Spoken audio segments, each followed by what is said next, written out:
আমায় তোমরা পারলে ক্ষমা করে দিও। আমার মৃত্যুর জন্য দায়ী আমার দুর্ভাগ্য। আমাকে কবর দেওয়ার পর গোরস্থানের চারদিকে সুন্দর করে বেড়া দিবে, যেন একটা কুকুরও ঢুকতে না পারে। সুইসাইড নোটে এমনটাই লিখে আত্মহত্যা করেন ময়মনসিংহের এক তরুণী। 19 তারিখে তিনি সুইসাইড করেন। এরপর তাকে নিয়ে আসা হয় ময়মনসিংহ মেডিকেল কলেজের মর্গে। যে ছেলেটা এই মৃতদেহটাকে বহন করে, লাশকে বহন করে মর্গে নিয়ে আসে, এই ছেলেটা নাকি গত 3 বছর ধরে এই পেশার সঙ্গেই জড়িত ছিল।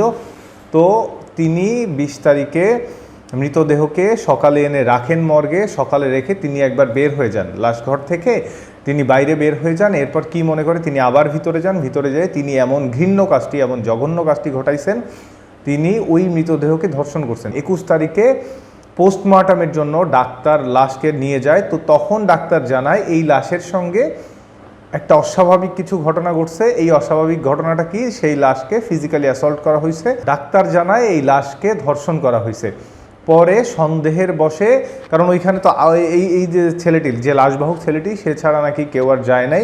এই ছেলেটাকে পুলিশ জিজ্ঞাসাবাদ করে। পুলিশের জিজ্ঞাসাবাদের পরে কোর্টে এই ছেলেটা হচ্ছে 164-এ বলে যে হ্যাঁ, তিনি এই ঘটনা প্রথম করছেন, তিনি আগে কখনো এই ঘটনা ঘটেন নাই।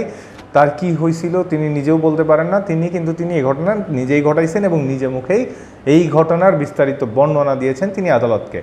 তো আমার কথা হচ্ছে, মানুষটা কত হীনমন্যতায় ভুগলে, কতটা বিকৃত মস্তিষ্ক হলে লাশের সঙ্গে এমন ঘটনা ঘটাতে পারে।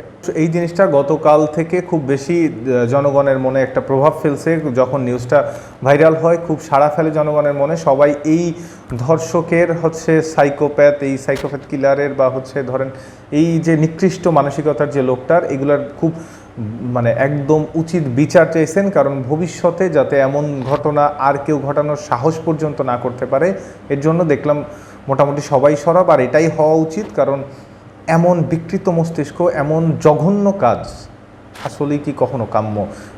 মৃতদেহ ফরেন্সিকের জন্য রাখা হয়েছে একটা ময়মনসিংহ মেডিকেল কলেজের মতো জায়গার, একটা স্বনামধন্য মেডিকেল কলেজ, তার মর্গে। তো সেইখানেও একটা ডেড বডি পর্যন্ত সেফ না। তো সাধারণ মানুষের আসলে সেফটিটা কোথায়? তো এই ধরনের জঘন্য অপরাধ যারা ঘটায়, এই ধরনের জঘন্য কাজ যারা করেছে, এই ধরনের অপরাধীগুলোর অবশ্যই কোনোভাবে মুক্তি পাওয়াটা কাম্য না, কোনোভাবে এদের সাজা এড়ানোটা কাম্য না। এদের সর্বোচ্চ সাজাটাই দেওয়া উচিত। কারণ ভবিষ্যতে এই ধরনের ঘটনা যেন মানুষ আর ঘটাতে না পারে, এই ধরনের বিকৃত মস্তিষ্কের মানুষ যাতে আমাদের সমাজে কেউ আর তৈরি না হতে পারে, এজন্যে এই ধরনের মানুষের, এই যে ছেলেটা, এই ছেলেটার সর্বোচ্চ সাজাই দেওয়াটা উচিত।